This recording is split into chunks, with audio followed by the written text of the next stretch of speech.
5 habitudes des personnes à succès. J'imagine que toi aussi, tout comme moi, tu t'es déjà aussi peut-être posé la question de savoir ce que font les riches pour être riches. Si c'est le cas, je t'invite à t'asseoir, prendre de quoi noter et écouter cette vidéo jusqu'à la fin.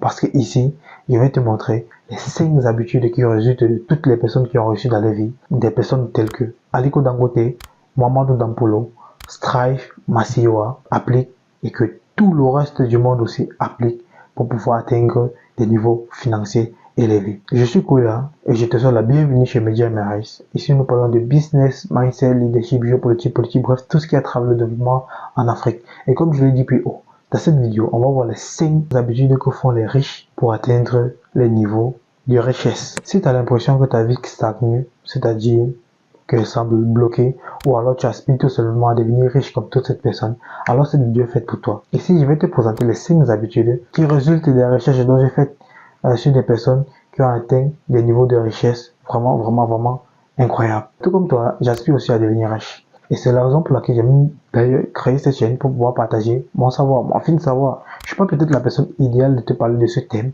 mais je le fais parce que je me suis formé. Et dans cette chaîne, on s'est donné un objectif d'atteindre 1 milliard en 7 ans. Dans 2 ans, ce sont déjà écoulés et il n'en manque que 5.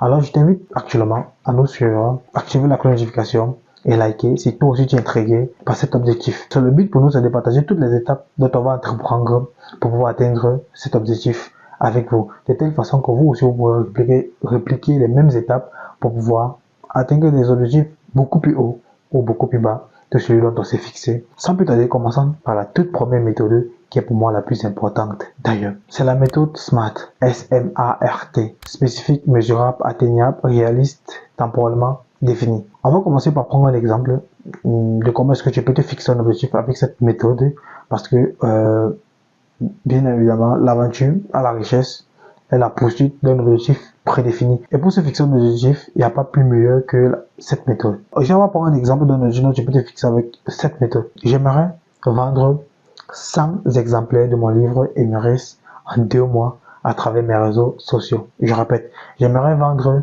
100 exemplaires de mon livre Emirates en 2 mois à travers mes réseaux sociaux. Ici, tu peux remarquer que il y a de la spécificité dans notre exemple, il y a de la mesurabilité, c'est-à-dire c'est chiffré. On voit que notre objectif est atteignable parce que les ressources dont on va utiliser sont bien évidemment réalistes. Voilà, on a traversé réaliste et atteignable et on a défini notre objectif de façon temporelle parce qu'il y a une date de début et une date de fin. Je ne vais pas plus entrer en détail sur cette méthode parce que je crois pas qu'on aura le temps de voir tout le reste des méthodes. Donc, on va passer à la deuxième méthode. Mais si tu es intéressé à en savoir beaucoup plus comment utiliser cette méthode pour pouvoir fixer tes propres objectifs, parce que sache que tout le monde le fixe avec ses objectifs et c'est tellement puissant. Si tu aimerais savoir comment est-ce qu'on fixe ses objectifs, comme je l'ai dit plus haut, abonne-toi à cette chaîne, active la cloche de notification parce que la prochaine vidéo qui sortira, l'une des prochaines vidéos qui sortira dans cette chaîne sera forcément sur la méthode SMART. Il y a beaucoup à dire dessus. Deuxième habitude des personnes riches. Il s'agit ici de la lecture quotidienne. Il ne s'agit pas de lire n'importe quel livre, mais de lire les livres qui sont en relation avec l'objectif dont on va atteindre, dont on s'est fixé précédemment avec la méthode SMART. Et le but de la lecture quotidienne ici, c'est de tout simplement aussi comme les bienfaits de la lecture, c'est-à-dire renforcer son esprit, améliorer ses connaissances et nourrir sa créativité.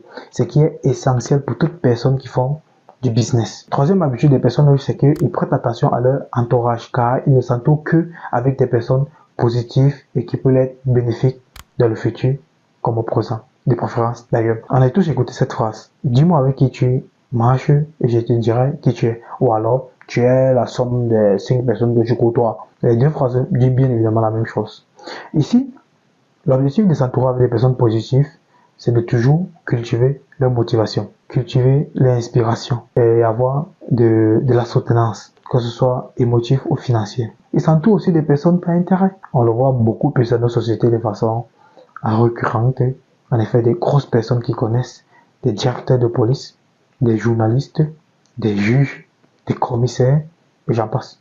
Surtout des investisseurs aussi, parce que c'est important pour le business. Je compte aussi d'ailleurs, tout comme aussi la méthode SMART, faire une vidéo dessus dans laquelle je vais détailler de A à Z les personnes récurrentes qu'on retrouve dans l'entourage des personnes riches.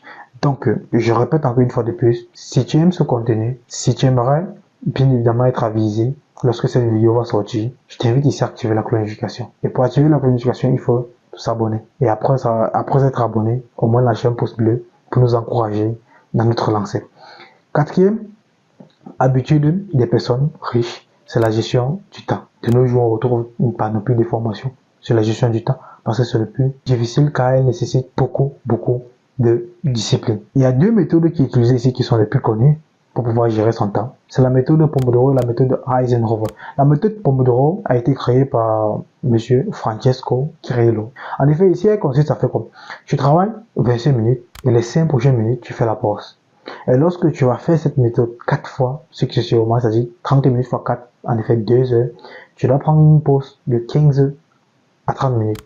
En fait, les pauses, c'est te ressourcer et de revenir de façon plus impactante, de prendre un peu du recul par rapport à par rapport aux tâches dont tu effectues pour être beaucoup plus efficace. Parce qu'on reconnaît que si tu fais 4 heures de temps à faire uniquement ces choses, ton cerveau finit par se fatiguer et survole la chose en question, tu vois, tu ne travailles plus de façon efficace.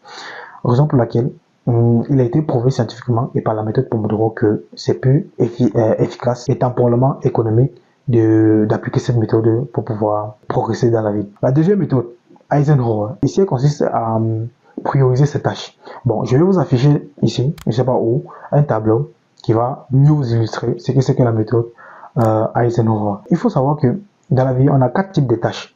On a les tâches qu'on ne devrait pas accomplir, que de fois on passe beaucoup de temps à les accomplir, et les tâches dont on devrait replanifier, c'est-à-dire repousser l'accomplissement, et les tâches qu'on devrait déléguer, et les tâches qu'on devrait nous-mêmes accomplir. En effet, les tâches qu'on devrait nous-mêmes accomplir sont les tâches qui apparaissent dans le tableau, dans la classe des tâches urgentes et importantes. Et les tâches dont on devrait replanifier sont des tâches qui appartiennent à la cellule des tâches pas urgentes et importantes.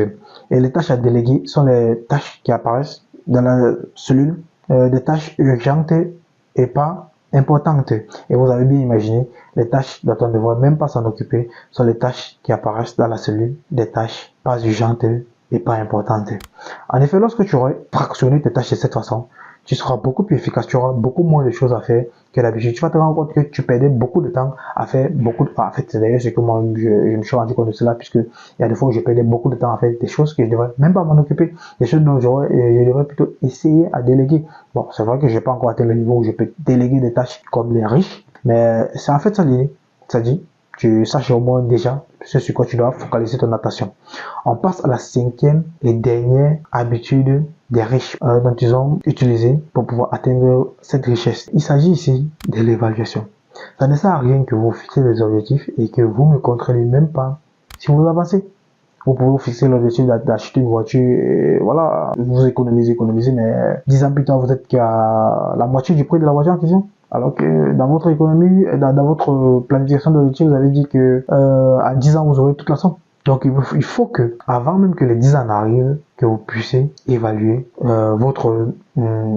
évaluer votre trajectoire, évaluer votre position vis-à-vis de votre objectif. Le but, comme je l'ai dit, c'est d'évaluer que vous êtes toujours sur la bonne trajectoire, que vous respectez vos accords avec vous-même et bien évidemment pour vérifier la progression. Comme j'aime souvent dire, il n'y a pas de progression sans chiffre. Je répète encore une fois de plus, il n'y a pas de progression sans chiffre. Ça, c'est mon slogan, j'espère. Actuellement, tu as à ta possession les 5 habitudes les plus courantes de toutes les personnes qui ont atteint un niveau de richesse important dans ce monde. Si tu veux savoir comment les impliquer, je t'invite aussi, encore une 3e fois de plus, à t'abonner à cette chaîne, activer la notification, parce que, bien évidemment, comment mettre en place ces habitudes est l'objet d'une prochaine vidéo dans cette chaîne. J'aurais aimé la développer dans cette vidéo, mais j'imagine que celle-ci devrait déjà être longue. Nous sommes à peu près une dizaine de minutes de tournage. Si tu as aimé cette vidéo, je t'invite à la partager à des proches qui seront probablement intéressés par ce type de contenu. C'était Media MRS. Ciao.